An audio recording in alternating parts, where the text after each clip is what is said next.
al pastor Alexander, primeramente a Dios y al pastor que me haya permitido compartir la palabra de Dios ante ustedes. Mi nombre es Seir López, dice ella que me presente. Soy pastor por mera misericordia de Dios desde hace 40 años. Ya estoy viejito, ¿no? Eso de viejo no hay que decirlo, es muy evidente. Pero le doy la gloria a Dios que desde mi juventud le estoy sirviendo a Dios. Mis canas y mis hijos nacieron en el Evangelio como pastor.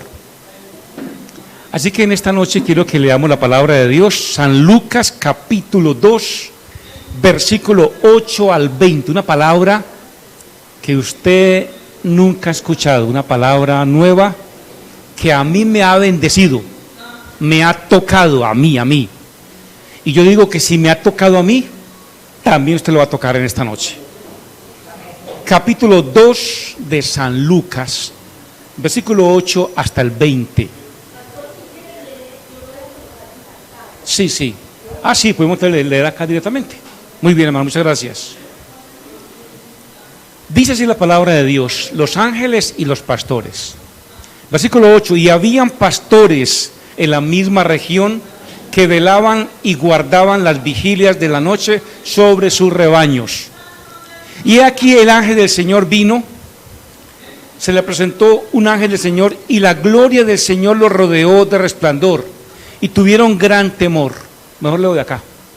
Mas el ángel les dijo: no temáis, porque he aquí os doy nuevas de gran gozo, que será para todo el pueblo, que os ha nacido hoy en la ciudad de David un Salvador, que es Cristo el Señor.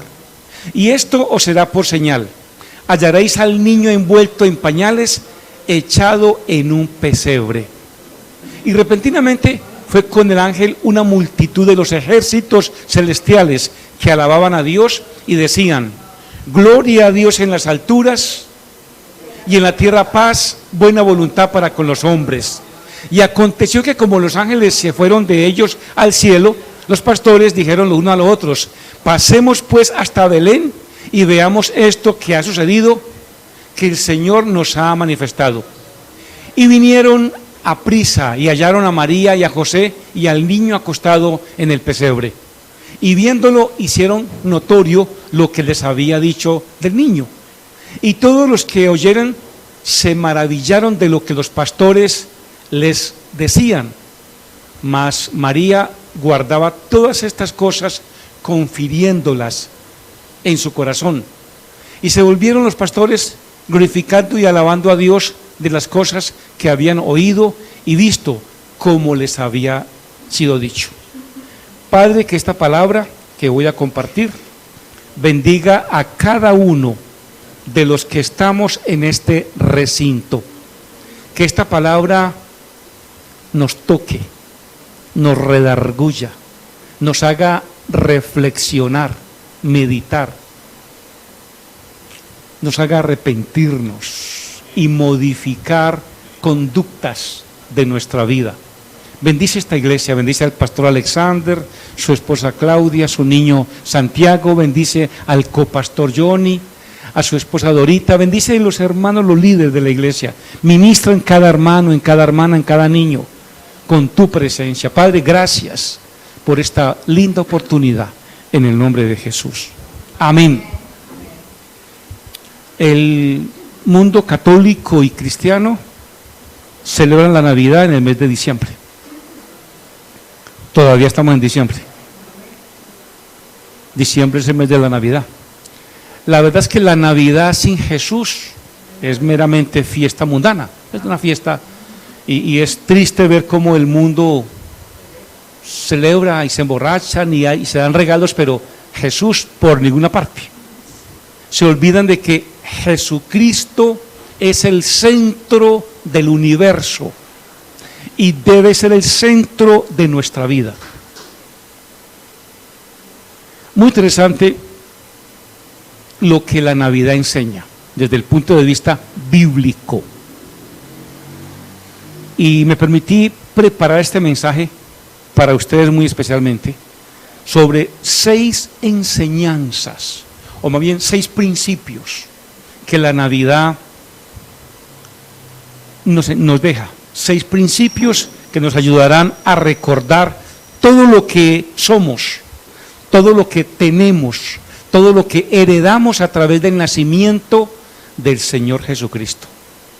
Primer principio, muy interesante, a mí me gusta mucho compartirlo. Tu lugar de nacimiento no define quién eres. El título del mensaje es El hombre que eligió su propio destino. Mire, Jesús es el Hijo de Dios, es Dios mismo. San Juan 1:1 dice, en el principio era el Verbo, y el Verbo era con Dios, y el Verbo era Dios. Y dice el verso 14, y aquel Verbo se hizo carne y habitó entre nosotros. Jesús, como Dios omnisciente, omnipotente, omnipresente, pudo haber elegido dónde nacer, y escogió nacer en un pesebre. Y yo pensaba, caramba, él pudo haber elegido nacer en una ciudad más bonita, en una época mejor, pero escogió nacer en un lugar tan humilde, en un pueblo tan sencillo como el pueblo judío. Escogió nacer allí. Y yo pensaba en mí y en ustedes. Qué bueno hubiera sido si a usted o a mí Dios nos hubiera dado la oportunidad de escoger dónde nacer. Caramba, a mí, por ejemplo, yo nací en Pueblo Rico, Risaralda, y nací en la cama de mi mamá, donde me concibió y me atendió una partera, ni siquiera en un hospital. Donde me diga Shair López, ¿dónde quiere nacer? Yo no creo que en Pueblo Rico, ni no, en la vereda Siete Brincos de Cocorná. Riesgos, en Titiribí, Antioquia, menos, en Itagüí tampoco. Yo hubiera escogido nacer en una ciudad mejor. Claro, ¿dónde? Europa. Claro, Londres, Inglaterra, o nacer en Nueva York, en París. Pero aquí en un barrio humilde, allí en el barrio hundido de aquí de Itagüí, o en Cañada Negra, allá popular. No, señor, no escoge nacer en un buen lugar, seguro que usted escogido, claro, por supuesto. Pero Jesús escogió nacer en un lugar tan humilde, increíble. Claro, todo estaba preparado, diseñado, como dice el Chapulín Colorado, fríamente calculado, para que naciera en ese día, a esa hora y en ese lugar. En un pesebre, en una pesebrera, donde habían animales, donde se alimentaban animales. Él nació entre animales, es la verdad. Claro, un lugar muy humilde, un establo. Y lo hizo para darnos ejemplo de humildad, ciertamente. Pero algo que debo tener en cuenta, y que tal vez uno nunca predica de esto, yo hoy lo voy a predicar, voy a hablar de esto. Jesús nunca se acomplejó por el lugar donde nació. Frecuentemente uno dice, ¿usted dónde nació? Siempre, por lo general, dicen el pueblo, o la ciudad, o la capital.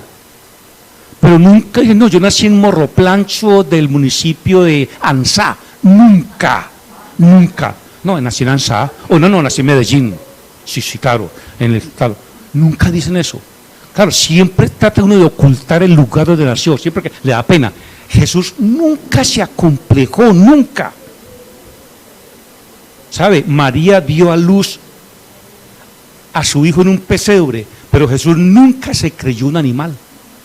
Miren lo que yo creo, no importa dónde nació usted, no importa, y no tiene que decir dónde nació, no me diga dónde nació, tranquila, no, ahorita no me diga dónde nació, tranquila. No importa dónde nació, no importa su apellido, si es abolengo o no es, no importa. Tu futuro no está determinado por tu pasado. Mi vida no está determinada por dónde nací. No, mi vida está determinada por el lugar para donde yo voy, el trono que nos espera. Ciertamente, hermanos, a mí eso me cambia la perspectiva. Mi pasado no determina mi futuro. ¿Qué tal que fuera así? ¿Qué tal que toda la vida fuéramos condenados por un pasado, por un pecado pasado, por una ¿qué tal? No, Señor. Tu pasado no define tu identidad. Tu pasado no define tu futuro. Lo que realmente determina tu vida es quién cree, usted y yo, quién creemos que somos en Cristo. Lo importante no es dónde inició tu vida, sino dónde termina tu vida. A mí eso me alegra, me llega al alma, Señor, qué maravilla. Yo tuve, con mi esposa aquí presente, tuve 3 hijos, a los que amo entrañablemente, porque como dice la canción, ¿a quién se quiere más sino a los hijos? Y todos los papás del mundo queremos que los hijos nazcan en la mejor clínica, con los mejores doctores, las mejores medicinas. Sí, Señor, los mejores cuidados, la mejor atención. Pero muchas veces no se dan las cosas y terminamos en un pesebre. Eso es verdad. Hay cosas que uno no puede evitar. Hay cosas que pasan. Y por más que usted se prepare, no se da. Pareciera que estuviera escrita, el destino escrito, pareciera. ¿Y por qué tuvo que pasar? ¿Por qué? Por ejemplo, cosas que usted no puede evitar. Usted no puede evitar que los pájaros vuelen por encima suyo, pero sí puede evitar que hagan nido en su cabeza. No puede evitar que llueva, pero sí puede evitar que te moje la lluvia. No puede evitar que el sol salga todos los días, pero sí puede evitar que te queme. No puede evitar que hayan problemas, pero sí puede evitar que te afecten, ¿verdad? Hay cosas que uno no puede evitar, pero sí podemos evitar muchas cosas. No pudimos evitar haber nacido en un hogar pobre, pero sí pudimos salir de ahí. No podemos evitar hacer que nuestros padres no hubieran ido a la universidad, pero usted sí puede estudiar, sí puede capacitarse, sí puede ser mejor ciudadano. Hay cosas que uno no puede evitar, pero otras que sí se puede. Jesús nació en un pesebre, pero no se quedó viviendo en el pesebre, salió del pesebre. Eso es cierto. Como dice un viejo refrán, porque el pasajero sea indio, la maleta no es de paja. Exacto, no tiene que ser así. No, ¿qué tal? No, Jesús, el verbo de Dios, tremendo, ¿no? Jesús, el verbo de Dios, la palabra de Dios, vino a la tierra para darnos salvación y vida eterna a los que creamos y descubramos que su plan es más grande de lo que imaginamos. Yo siempre he dicho, creo que lo que viene es mejor que lo que pasó. Yo creo que sus mejores tiempos no han llegado. Su mejor tiempo, hermana, aún no ha llegado, está por llegar su mejor momento. Hermana, aunque estemos viejos, carguemos la lápida en la espalda, tengamos orden de captura de 5 cementerios, lo mejor está por venir. Hermano, esa es la verdad. Hermano, lo mejor está por... Yo creo eso. Soy pastor hace muchos años. He pastoreado 7 iglesias. Hoy dirijo una misión hace 17 años. Pero yo creo que mis mejores tiempos aún no han llegado y están por llegar. Yo creo eso, y eso importa mucho. En resumen, el lugar de nacimiento, tus orígenes familiares, no deben crearte complejos, sin importar de dónde vengas. Eres hijo de un rey, entonces una hija de un rey. Aunque haya nacido en un pesebre, tu destino no es quedarte allí. Jesús nació en un establo entre animales, pero hoy está entre ángeles, querubines y serafines. Es decir, tal vez ha pasado usted por tiempos de pesebre, tal vez ha vivido momentos muy difíciles, tal vez, pero no se va a quedar toda la vida en ese lugar, saldrá desde allí. Yo creo que los mejores tiempos están por llegar. Número 2, porque el tiempo avanza, y yo me voy como emocionando, y el tiempo avanza y no. Número 2, principio número 2 que enseña la Navidad, a mí me gusta mucho esto. Dios tiene un plan para cada uno de nosotros, pero no los impone. Dios no obliga a nadie a que lo ame a Él. Dios no obliga a que lo sigamos. Jesús no obliga. Yo creo que Él tiene todo el poder para cogerlo a usted o a mí o al que quiera y ponerlo aquí como un autómata, como un robot, a que lo adore. Él lo puede hacer, pero no lo hace, porque Él quiere que lo hagamos voluntariamente. Nos dio libre albedrío, ciertamente. Jesús nació con un plan de salvación para nosotros. Su venida al mundo no fue casualidad. El apóstol Pablo lo dijo yo diría muy poéticamente. Perdón.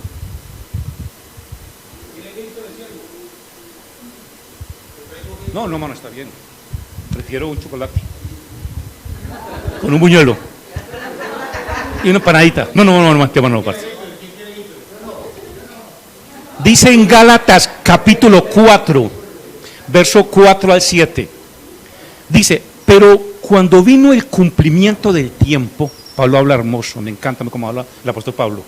Pero cuando vino el cumplimiento del tiempo, Dios envió a su Hijo, nacido de mujer y nacido bajo la ley, para que redimiese a los que estaban bajo la ley, a fin de que recibiésemos la adopción de hijos.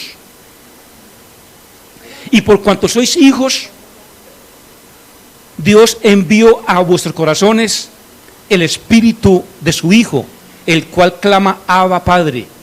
Así que ya no eres esclavo, sino hijo. Y si hijo, también heredero de Dios por medio de Cristo. Jesús nació con un plan de salvación para nuestra vida. Su nacimiento no fue casualidad, todo estaba diseñado, calculado, ciertamente, pero Él no lo impone, no lo obliga. Entonces, por ejemplo, no podemos asumir y decir que es la voluntad de Dios que yo toda la vida viva enfermo. No, yo he escuchado eso. No, es que Dios quiere que yo esté enfermito. Y peor aún, hay quienes confiesan y declaran y proclaman la enfermedad. Se apropian de ella. Habían dicho, pastor, vea, mi abuelo murió de cáncer. Mi tía murió de cáncer. Papá murió de cáncer. Aquí tengo un lunar, creo que es cáncer. Por favor. Eso, se escucha eso. No es que era pastor. Yo una familia muy pobre, toda la vida pobre. Es que es la voluntad de Dios que yo sea pobre. No, Señor, eso no es la voluntad de Dios. Falso. Dios quiere que usted esté bien. Mire, la palabra salvación, viene del griego soso, esa expresión en griego, soso. Y tiene un significado muy amplio. Significa salvo del alma, sano del cuerpo, libre de ruina. Salvación, salvo del alma, sano del cuerpo y libre de ruina. Salvación. Dios quiere que estemos bien. ¿Sabe por qué? Porque Dios sabe que si usted está contenta, le adora con alegría, con gozo. Pero una mujer aburrida, alicaída, triste, achilada, acongojada, aburrida, llorando, ¿con qué aliento le va a alabar a Dios? Una mujer, Dios sabe que usted está llenita, tiene la barriguita llena, almorzó bien, comió bien, claro, usted le va a poder alabar con alegría. Pero un estómago vacío, ¿con qué aliento? Sano del cuerpo y libre de ruina. Dios quiere que estemos bien, que tengamos salud, dinero y amor, que estemos contentos. Dios quiere que estemos bien. ¿Sabe? Hay uno que sí quiere que estemos mal. El enemigo. Él quiere vernos en la mala, en la ruina, alicaído, apestado, tristes, desesperados, endeudados, abandonados por el ser querido. Claro, el diablo. Pero Dios quiere que estemos bien, que tengamos salud, que estemos contentos, que podamos alabarlo con alegría, con gozo y con libertad. Que nuestro rostro demuestre que somos hijos de Dios contentos, bendecidos. Pero Dios no impone, o sea, Él no impone, Dios nunca impone la salvación, es uno libre, voluntariamente, usted decide seguirlo a Él, no hay nada impuesto. Él te presenta sus magníficos propósitos, pero tú debes tomarlos y hacerlos realidad. Lo que sucede en tu vida es producto de las elecciones. Sí, Señor, ¿qué hacemos? Fuimos creados con libre albedrío, ciertamente. Todo papá tiene un plan grande para sus hijos. Uno quiere que estudien en una buena universidad y que lleguen a ser hombres o mujeres de vida. Uno quiere eso. Yo fui pastor en el Peñol, Antioquia. Allá mis hijos fueron a la escuela. Luego me trasladaron para Medellín y fueron al colegio.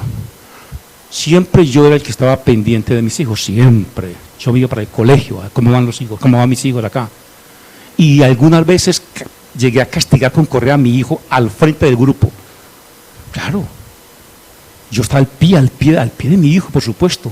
A la edad de 15 años entró a la universidad a estudiar Derecho.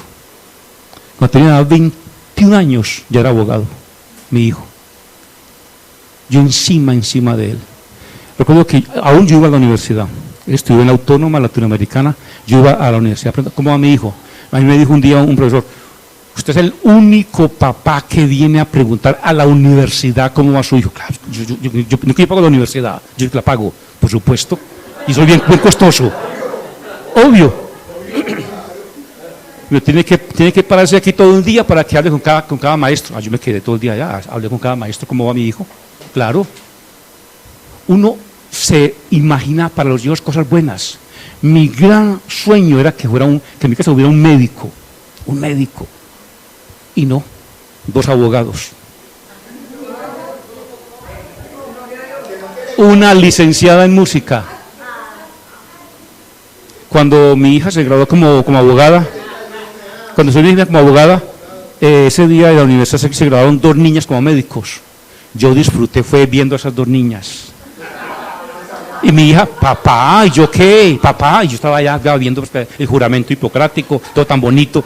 Papá, yo allá acá, pues yo encantado, pues, por supuesto. Pero muchas veces lo que uno planea para con los muchachos no se dan, porque ellos toman sus propias decisiones. Sí, uno quiere que tengan un buen novio o una buena novia, de una buena familia, pero escogen unas cosas tan distintas. Yo decía: ¿qué pasó aquí, pues, hombre? Justo le decía hoy a mi esposa: ¿qué le pasó a mis hijos, hombre? Todos escogieron mal. No friegue. ¿Pero por qué, pues? Bueno, después me escogieron mal, no. Yo después decía: no, tal vez no fue mal. Tienen lo que quieren tener y son felices. Al final lo que importa es que sean felices, y que le están sirviendo al Señor todos. Eso. A la final uno quisiera un hijo o un yerno, una nuera, pero son felices. Mi nuera ama a mi hijo increíble. Yo sí aprecio eso.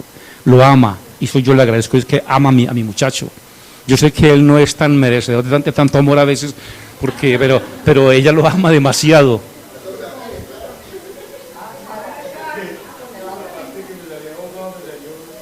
Para terminar, recuerde que el plan de Dios es que nosotros naciéramos con Jesús como hijos suyos y herederos de su reino.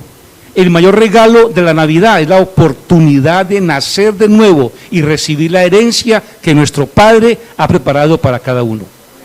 Número 3, la Navidad enseña que Cristo hizo su entrada al mundo a través de una virgen consagrada. María fue la primera evangélica del mundo. Ella aceptó a Jesús en su corazón y en su vientre. María. Y sabía las consecuencias que traería para ella todo esto. Pero ella lo aceptó, asumió el riesgo y tuvo el gran privilegio de ser la madre del Hijo de Dios. Ciertamente, hermanos. Humildemente. Dios sabía que ella lo iba a hacer. Él sabía que José nunca le iba a abandonar, a pesar de que hubo sospechas, críticas, y estuvo con ella. Él sabía eso. Número 4, la Navidad enseña que Cristo vino a este mundo en una época difícil. Yo siempre he preguntado por qué Dios no hace nada en Venezuela. Dios santo, un gobierno corrupto, corrompido, acabó con ese hermoso país tan próspero y acabó con ese país. Esta mañana escuchaba un audio de Delcy Rodríguez, la vicepresidenta, diciendo de que ahora en esta Navidad no pueden salir que el coronavirus no va a atacar, porque ya hubo un acuerdo entre el coronavirus y el presidente Nicolás Maduro. No es posible. Y está, o sea, es literal, está literal, o sea, literal, ahí está literal. Dios mío, Señor, haz algo con este país. ¿Sabe una cosa? Pensando en esto, en la tierra, en toda la tierra hay 207 países, ¿sabía eso? En toda la tierra. América, Asia, África, bueno, y en todo hay 207 países. Y hay países donde hay dictadores muy corrompidos, demasiado, más que Nicolás Maduro, más que Daniel Ortega. Peores, hay peores. Horrible, espantoso. Jesús nació en una época peor. Nació en Belén de Judea, bajo el imperio romano. En esa época estaba la esclavitud, la trata de blancas, o sea, era normal la esclavitud. Era normal tener esclavo en la casa. Un soldado romano podía matar a cualquier judío sin problema. Era normal, podía golpearlo.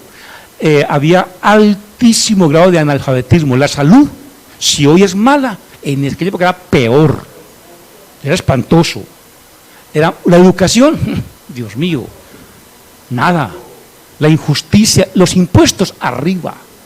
Uno se queja hoy de tanto impuesto, el IVA, tanto. En aquella época era peor. Cobraba impuestos, todo el mundo cobraba impuestos, el gobierno, los soldados, el gobernador y la iglesia. Cobraba impuestos. Y si usted no pagaba, y a usted pagaba.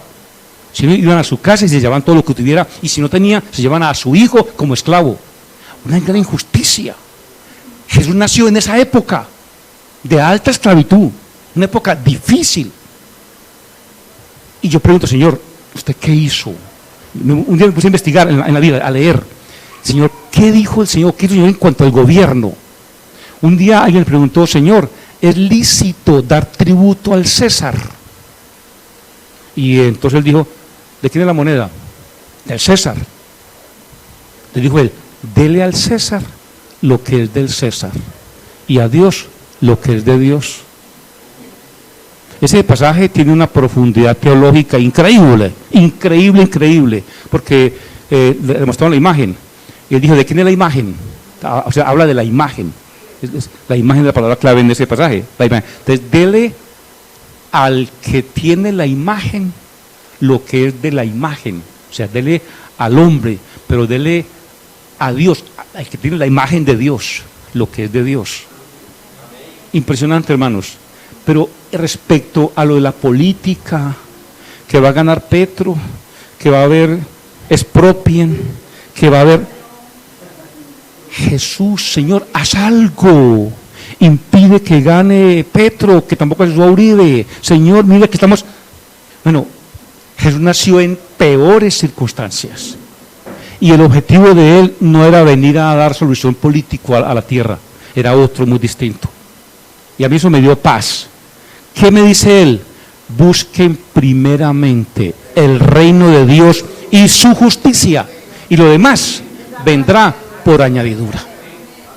Ahí quedó todo resuelto. Yo me quedo admirado de cómo el Señor con tan pocas palabras dejaba todo tan solucionado. A mí me encanta esto. Mire, la Biblia tiene 31.102 versículos. Lo repito, 31.102 versículos. Tiene 1.112 capítulos. 1.112. 31.102. 66 libros. 39 en el Antiguo, 27 en el Nuevo. Yo lo he estudiado, claro, yo he estudiado uno a uno. Los textos que a mí más me han impactado, 39 y 27. Me impacta algunos textos que me han dejado a mí sorprendido. Por ejemplo, ¿cuál es el versículo terrorífico para un hijo de Dios?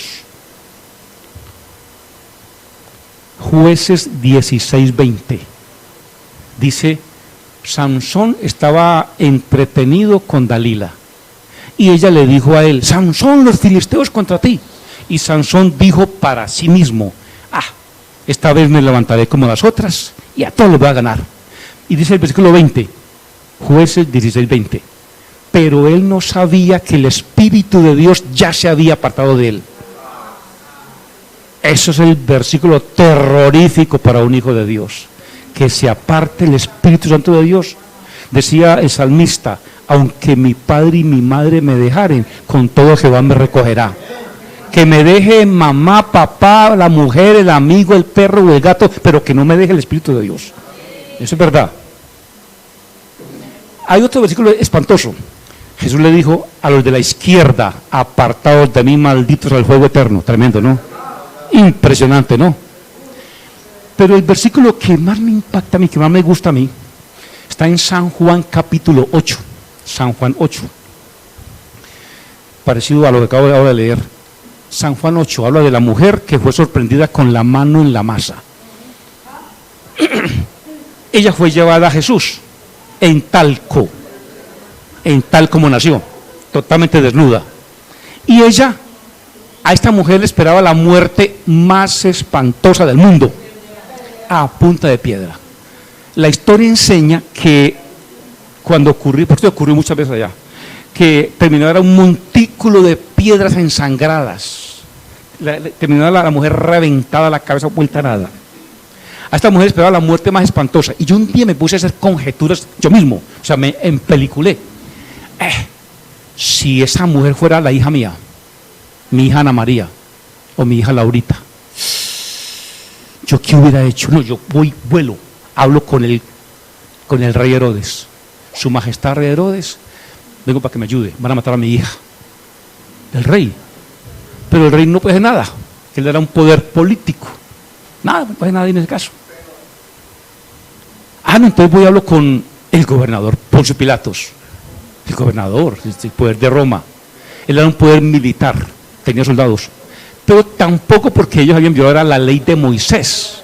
El libro no puede influir. La ley de Moisés. Entonces hablo con el sumo sacerdote, Anás o Caifás. Claro, ellos siempre, sí señor, le voy una platica, los convenzo para que no maten a mi niña. Yo desesperado voy: Anás, mira, van a matar a mi niña, venga para... No podía, porque es que si él se metía, iría en contra de la ley. O sea, a esta mujer nadie la podía salvar, nadie. Y dice la Biblia que como insistían en preguntarle al maestro: ¿usted qué opina, maestro? Esta mujer violó la ley de Moisés y la ley dice que en este caso tiene que ser apedreada. ¿Usted qué dice? Dice que se levantó y dijo: el que esté libre de pecado, que tire la primera piedra. Todo el mundo se fue. Y a mí me encanta el texto que sigue. Dice ahí: y quedó sola la mujer con Jesús. Jesús se levantó y miró, nadie, todo solo ahí, una calle sola.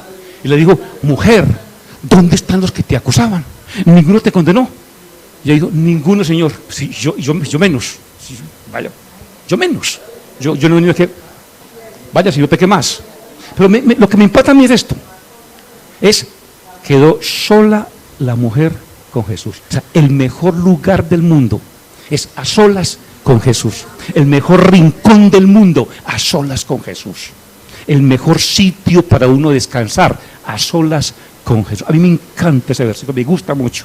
A solas con Jesús. Yo vivo en el 5º piso de la iglesia de Manuel Central. Y queda la iglesia en el 2º piso. Esa era una casa judía.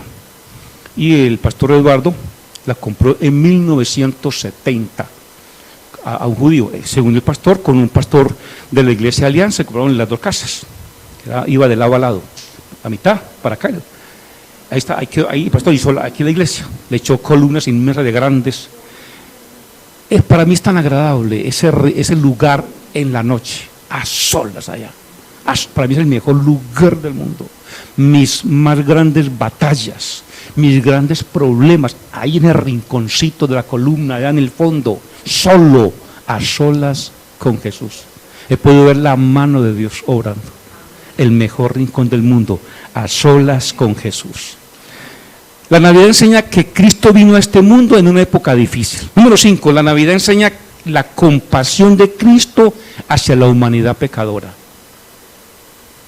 Él vino por eso, a salvar la humanidad. Hace un tiempo, yo fui a la alcaldía de Medellín, cuando era alcalde Federico Gutiérrez. Y ese día había era una reunión de pastores. Y entonces el alcalde pues, nos permitió hacer allí la reunión en el recinto del consejo. Vino una señora de Urabá que había sido sacerdotisa de Satanás. Y nos decía, y yo califiqué para ser esposa de Satanás, pero hasta allá no llegué, porque había que hacer un sacrificio humano que ella no lo hizo. Y nos contaba ella las profundidades del diablo, el mundo profundo de las tinieblas, las barbaridades más atroces que uno no se imagina que existen, que hay. Impresionante, impresionante lo que el diablo enseña, tremendo. Y nos decía ella, yo me convertí al evangelio. Fue para mí muy difícil, una gran lucha, porque él no quería soltarme, obviamente no quería soltarme. Pero hoy aprendí una cosa, nos decía ella, ustedes pastores no se imaginan la profundidad, el significado de la palabra Jesús te ama. Jesús nos ama. Satanás detesta esa expresión, porque él sí sabe el alcance de esa expresión. Jesús nos ama. Él sí sabe lo que significa Jesús nos ama. Él sabe cuánto cubre, cuánto protege, cuánto abarca, cuánto lo separa de él. Jesús nos ama. Jesús nos ama. Jesús me ama. Dios me ama. Me separa del diablo. Él detesta esa palabra. Yo lo vi furioso, yo lo vi enojado cuando oí esa palabra. Jesús te ama. Mire, Jesús de verdad nos ama, porque de tal manera amó Dios al mundo que envió a su Hijo único a que muriera por nosotros. Increíble, hermanos, maravilloso esto.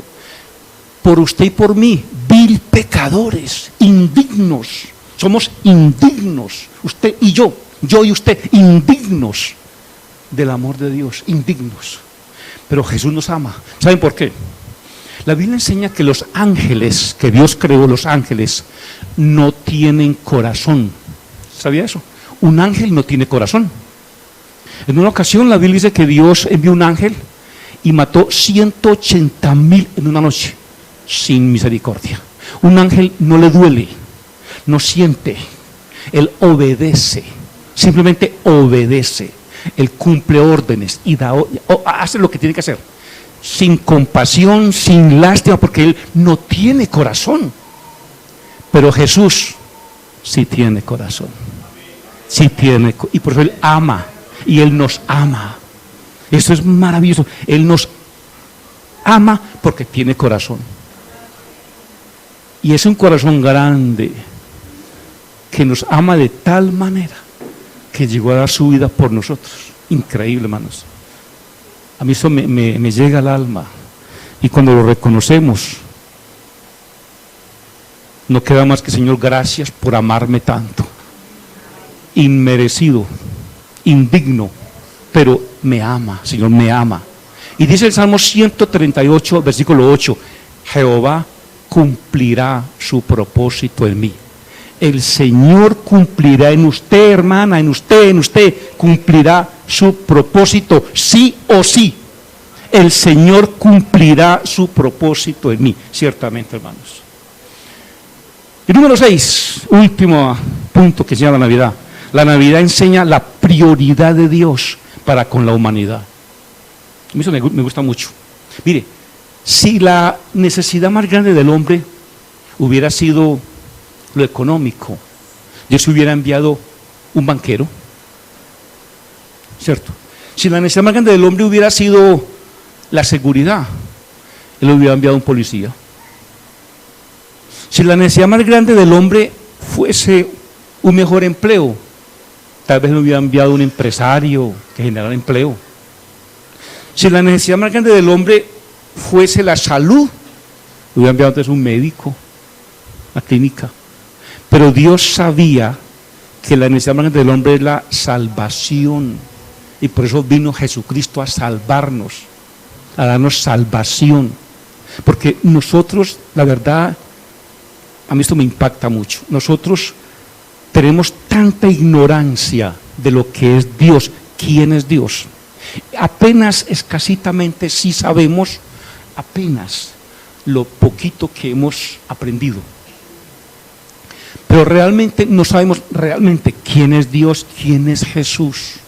Pablo dice, cuando venga lo perfecto, lo que es en parte desaparecerá. Pero cuando venga lo perfecto.